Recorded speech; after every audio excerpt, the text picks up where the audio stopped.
মাধবী রোজনাম চায় আপনাদের সবাইকে স্বাগত। আজকে আমি আমার টবের কচু গাছ লাগিয়েছিলাম, চীনামান কচু। দুর্গাপুর থেকে নিয়ে এসেছিলাম লাল লাল কচুগুলো। সেই কচুর পাতাগুলো ছোট ছোট অবশ্য, আর বেশি হয়ওনি। সেই পাতা দিয়ে আর ওই 200 গ্রাম মতো মোরলা মাছ দিয়ে, যখন কম মোরলা মাছ থাকে তখন এই রেসিপিটা আমি করি। সেটাই আপনাদের সাথে শেয়ার করছি। দেখতে থাকুন কী কী দিয়ে আমি করছি। মানে আলু, পেঁয়াজ, বেগুন আর লঙ্কা আমি কেটে রেখেছি সরু সরু করে। এবার আমি একটা বাটিতে আলুগুলো নিয়ে নিলাম। এবার আলু নিয়ে নিচ্ছি, এরপরে আমি আদা পেঁয়াজটাও নেব। এই চীনামান কচু দিয়ে কচু পাতাগুলো যদি আমি মাটিতে লাগাতাম, ওগুলো অনেক বড় বড় হতো। আর সেই বড় পাতা দিয়ে অনেকগুলোই করা যেত, কিন্তু আমার কম হয়েছিল পাতাগুলো। তাই আমি সেই টবের পাতা থেকেই আমি নিয়ে এসে আমি করেছি। এবার ওই আলু আর পেঁয়াজের মধ্যে আমি 1 চামচের মতো নুন দিলাম। আর এই হলুদটা আমি পরে সবটাই দিয়ে দেবো।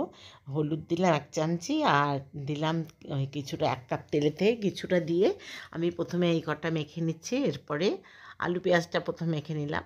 এবার বেগুন আর লঙ্কা দিয়ে দিচ্ছি, কাঁচা লঙ্কা। কাঁচা লঙ্কা কিন্তু বেশ কয়েকটাই দিয়েছি। আর মানে স্বাদ এবং গন্ধের জন্য কাঁচা লঙ্কাটা দিয়ে এই বেগুনটা দিয়ে আমি এখন খুব ভালো করে মেখে আবার একটু সর্ষের তেল দিয়ে দিলাম। এবার আর অল্প অল্প করে দিচ্ছি এই কারণে যে বেগুনগুলোতেও তো তেলটা লাগবে। আর যেটুকু তেল আছে পরে যদি লাগে আমি আবার দেব। আর এখন আমি এটা মেখে বেশ কিছুক্ষণ রেখে দেবো। বেশ কিছুক্ষণ রেখে দেওয়ার পরে আমি একটা তাওয়ার মধ্যে, ফ্রাই প্যানের মধ্যে কচু পাতাগুলো বিছিয়ে দিলাম। আর কচু পাতাগুলো আমার কাছে কিন্তু খুব কমই ছিল, আরও বেশি হলে এই উপরেও ঢাকা দিয়ে দিতাম, কিন্তু আমার পাতা গাছে হয়ইনি বেশি। যে কটা হয়েছে সেই। আর এই চীনামান কচু কিন্তু খুবই ভালো খেতে, আর গলা ধরে না। আর এবারে মোরলা মাছগুলো দিয়ে দিলাম। মোরলা মাছগুলো খুব ভালো করে বেছে রেখেছি।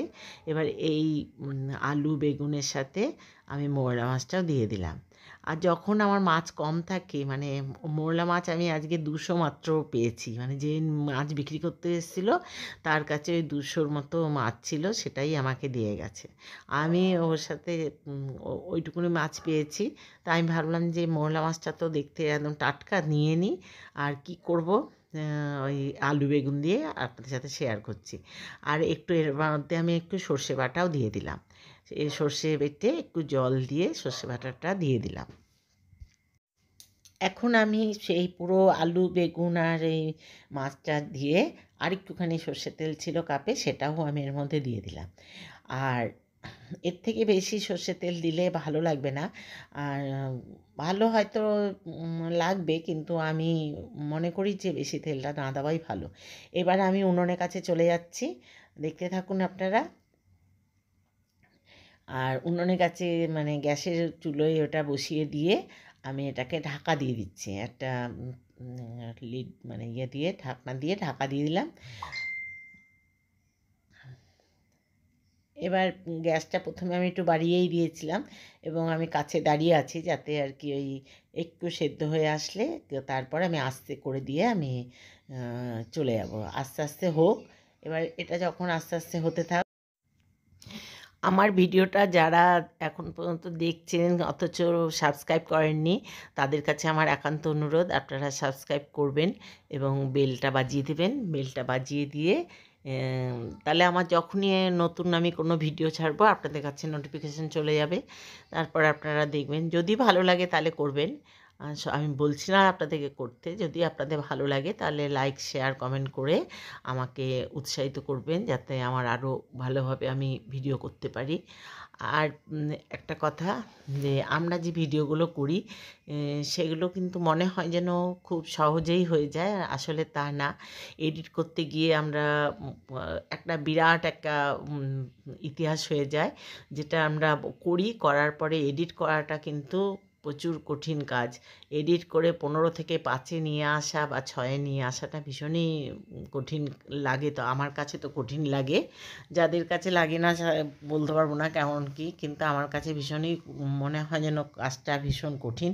সেই অনুযায়ী আপনারা যদি আমাদের ভিডিওগুলো দেখেন এবং ভালোবাসেন, ভালোবাসা দেন, তাহলে আমাদের আরও ভালো লাগবে। আর এই যে আমি চিনামান কচুটা যে আমি দেখালাম, এটা কিন্তু লাল রঙের কচুটা, হচ্ছে লালচে কালচে আর কি, হ্যাঁ। ডাঁটাগুলো লাল রঙের আর খুব ভালো খেতে। তা আমি বোনের বাড়িতে গিয়ে খেয়েছিলাম, তো ওদের বাড়ি থেকে আসার সময় দুটো কচুর গুটি নিয়ে এসেছিলাম। নিয়ে এসে আমি টবে পুঁতে দিয়েছি, তা দেখছি এই বর্ষায় গাছটা বেরিয়েছে। তা আমি ভাবলাম যে এই কটা পাতা দিয়ে তো আর খাওয়া যাবে না, তাহলে এইভাবেই রান্না করি। তাই আপনাদের সাথে সেটাও শেয়ার করলাম। আবার দেখছি গাছে পাতা বেরিয়েছে, আমি আবার একদিন অন্য কিছু করব কচু পাতা দিয়ে, সেটাও আপনাদের সাথে শেয়ার করব। আর আমার রান্নাটা প্রায় শেষের দিকে, মানে এখন হয়েই গেছে বা নামিয়ে দেব। আর এই যে কচু পাতাটা তলায় যেটা দেখছেন, এত পাতলা কচু পাতাগুলো, সেগুলো আর ভালো রকম আর কি ভাজা হয়ে গেছে। আর এটা খেতে খুবই এটা অনেক দিন হয়েছে আমি করেছি, এবং আমাদের খাওয়াও হয়ে গেছে। এই কচু পাতায় কিন্তু একটুও গলা ধরে না, কোনো লেবু খাওয়ার কোনো দরকার নেই। আর মানে কোনো লেবু, মানে গলা ধরলে তো লেবু আমরা টক খাই, কিন্তু কোনো দরকার নেই। আর এই পাতাগুলো দেখবে মানে খেতে যে এতটা মানে স্বাদ, সেটা না খেলে বোঝা যায় না। আর কচু শাক দিয়ে যে শুধু মোরলা মাছ করলে মনে হয় আরও ভালো লাগবে খেতে।